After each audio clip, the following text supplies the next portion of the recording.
Hey guys, this is Comic Uno, and today I am doing Comic Uno's Best Comics of the Week. I am filming this on my phone, so if the video looks a little different, that is the reason why, but I do have a video up. I told you it was 50-50. We actually got a video up this week, so I'm happy about that. Now, there was one comic I was not able to get because I read my books digitally this week, and that was Alias Red Band, issue 2, which I'm really disappointed by because I really loved the first issue of Alias, but when I get my physical books, I will read it, and then when issue 3 comes out, we could talk about the full series. But I really am disappointed with Marvel and their Red Band books in the regard that they do not release them digitally at all because they're like too mature. But then there's also the side that the Red Band books aren't that mature, so it's just a weird thing. And I feel like sales-wise, like it just makes less people be able to read it because there's a ton of people that just read their books digitally. So I am a little surprised by that, and I'll even say a little frustrated by that as well. So that's the only one I was missing, but I did read the rest of my books. A pretty light week this week anyway. So let's jump in. Number 10 for me is Batwoman issue 2. This issue, we get to see a little bit more with Kate's father, which I enjoyed a bit more, just to kind of get a little more with the story. Wish we just got more of Kate. I feel like there's this internal struggle she's going through, and we're just not seeing it. And again, the artwork is what really brought this one down for me. It's just very muddy, and it just doesn't feel reminiscent to the original Batwoman series. It's hard for me to get into, and the reason I got this because I'm like, I really want to read Batwoman. I like this character. I like Greg Rucka's writing, and I'm surprised I'm just not feeling the series as much as I thought I would, so I probably won't get the next issue. Also, again, this was a lighter week, so I was like, oh, let me try out issue 2, but didn't do it for me. Moving on to number 9, which is X-Men United issue 2. This is one I'll probably stick around a little longer with just because Kitty is a leader here. We got Emma as well. But this issue is all over the place. We get to see so many characters. Captain America shows up in the middle of this one. Feels like they can't get everyone's voice in here. I like seeing everyone together. I like seeing the X-Men and making it have a little bit of a traditional feel with some of the conflicts, everything in the kitchen sink with this one. The artwork is pretty solid though, and we'll see. I'm going to stick around with it for a little longer, but it is not what I thought it would be after what I liked with the Exceptional X-Men. So giving that 2.5 stars, and that is number 9. Moving on to number 8, which is Radiant Black issue 41. This is an issue that I think was stronger than some of the other ones, but I'm losing a little bit of personal interest for the series where I like Marshall's character. I like his personal life, and the less we get of that, the more I'm like, oh, I'm 40 issues into Radiant Black. Have I lost steam with this series? So I don't know. I enjoyed the team up between the unlikely anti-hero, I guess, and Marshall. And I enjoyed some of the twists and turns that came with that, but it's just not connecting to me as I once did, even though I think the art is good. So we'll see if I stick around with this one. It's just hard to let go of a series you've been reading for like 40-something issues.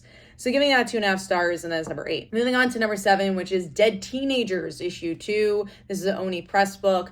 I am also kind of sticking around with this one because I like the premise a lot. I like seeing them as adults, which I thought was pretty interesting with this issue. I like the art, but there's something about these characters where I'm like, I want more. I want to see a little bit more personality, and that's kind of what's leading me on the fence. If there's a huge week, I probably won't get the next issue, but if it's, again, kind of a week like this, I probably would get issue 3 and kind of see it through because I do like slasher stories, so that's kind of hooking me in.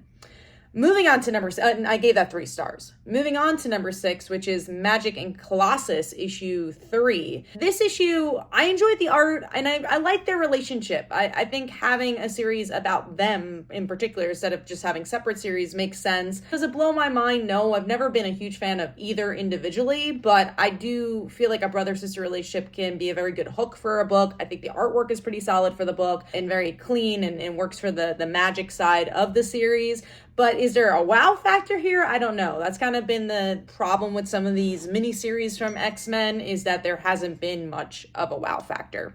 Next up is Venom issue 257. This is the continuation of Death Spiral. I enjoyed this issue. The artwork was a little different. It was a little darker, but I think it was still solid. It just wasn't as strong as what we've been getting. And it is mostly an action issue. It's Flash getting into the fight. It's Peter and MJ joining this fight. Sadly, Marvel had already spoiled it, but Peter is now Carnage. But again, it wasn't much of a shock because we already knew that was going to happen. There's some little tidbits of Spiral here that I was actually a little confused by, where we get to see Spiral kind of not wanting to kill people for a second and be like, no, it's too much. And you get like the human side of him and he's like, actually, I'm going to kill you guys anyway. So I thought that was a little confusing in between, but they're trying to give a little personality to Spiral. But yeah, this wasn't the strongest issue of the event, but I'm still enjoying the event as a whole.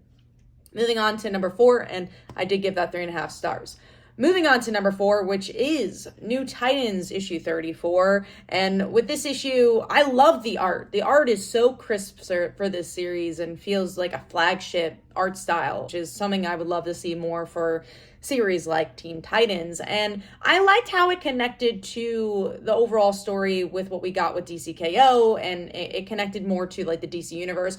I also didn't like that because I do think there was a lot of exposition when it came to that, but I enjoyed that this story felt a little bigger. And I liked seeing all the characters. It didn't really feel like too much, especially if you know these characters. So I think they balanced that pretty well, and they added a bit of a mystery to what was introduced in that first issue. So really just excited to see where Titans is going to go, but it brought some energy to the series for sure. Moving on to number 3, which is the topic of the video, and that is Absolute Batman issue 19. And if you don't want spoilers for this issue, I recommend skipping to the next book, but there will be spoilers here. In this issue, we have a lot once again. I think Absolute Batman, especially these past couple issues, have been really trying to introduce a lot, and maybe too quickly at times. So we have Scarecrow in the beginning of this issue, which does play a part in the bigger portion of this issue, where we get to see Commissioner Gordon is talking to Bruce. He knows who Bruce is as Batman, and he's giving these files to kind of say what happened with the zoo and the things that happened with his dad. We don't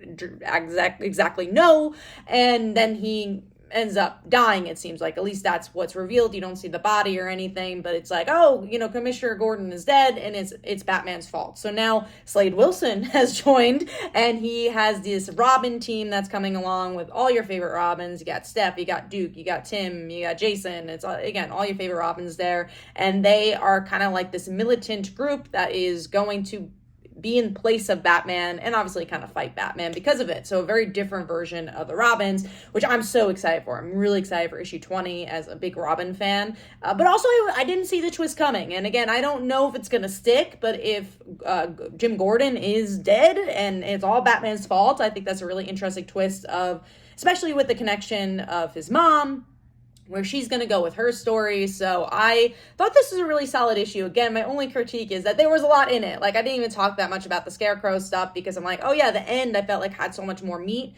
as we kind of led into those moments, and there was a lot to balance. But giving that 3.5 stars, and that is number 3. Moving on to number 2, which is Deathstroke the Terminator issue 2. I really love this series. If you like Deathstroke as a whole, I think that Tony Fleecs really just understands the character very well, and we're seeing a new evolution of the character, though. We're digging into his past and the death of his son, but you're using it as fuel to tell a new story. It's like, okay, he was at fault for killing his son, and he's kind of had to live with that all his life and the ramifications of that. But now one of his favorite people, Wintergreen, is dead, and he's like, now I understand what my wife was feeling when my son died. And I think it's a really interesting take, all while you have some wonderful action. And I like the placement of how there's a story beat where he doesn't have any money left, so of course he's gonna have to take these roles up and these missions to get money. So I was like, oh, that's a really cool way to have a couple issues built in and do missions and make it purposeful and make it very plot driven. So I like that.